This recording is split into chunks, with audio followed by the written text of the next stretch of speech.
పెద్దపల్లి జిల్లా రాఘవాపూర్ సమీపంలో goods train పట్టాలు తప్పింది. గూడ్స్ ట్రైన్ పట్టాలు తప్పడంతో రైళ్లు రాకపోకలకు తీవ్ర అంతరాయం ఏర్పడింది.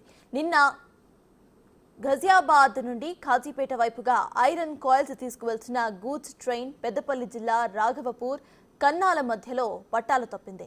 దీంతో 6 బోగీలు ట్రాక్ పై చెల్లాచెదురుగా పడిపోయాయి. దీంతో ఢిల్లీ చెన్నై ప్రధాన రైలు మార్గంలో రైళ్ల రాకపోకలకు అంతరాయం ఏర్పడింది. సూపర్ ఫాస్ట్ ఎక్స్ప్రెస్ రైళ్లతో పాటు ప్యాసింజర్ రైల్స్ కూడా ఎక్కడికక్కడ నిలిచిపోయాయి. సమాచారం అందుకున్న రైల్వే సిబ్బంది సంఘటనా స్థలానికి చేరుకుని గూడ్స్ ట్రైన్ బోగీలను పట్టాలపై పడిపోవడం వల్ల వాటిని తొలగించేందుకు సమయం పడుతుందని చెబుతున్నారు. ఎక్కడికక్కడ ట్రైన్ నిలిచిపోవడం వల్ల ప్రయాణికులు నానా ఇబ్బందులు పడుతున్నారు.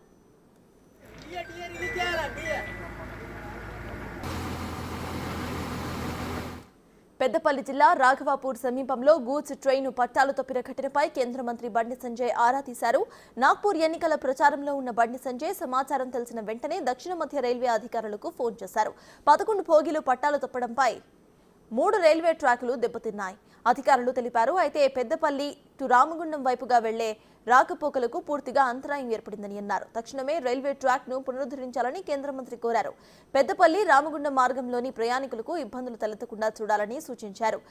రైల్వే ట్రాక్ పునరుద్ధరించేందుకు అధికారులు అన్ని చర్యలు తీసుకుంటున్నారు.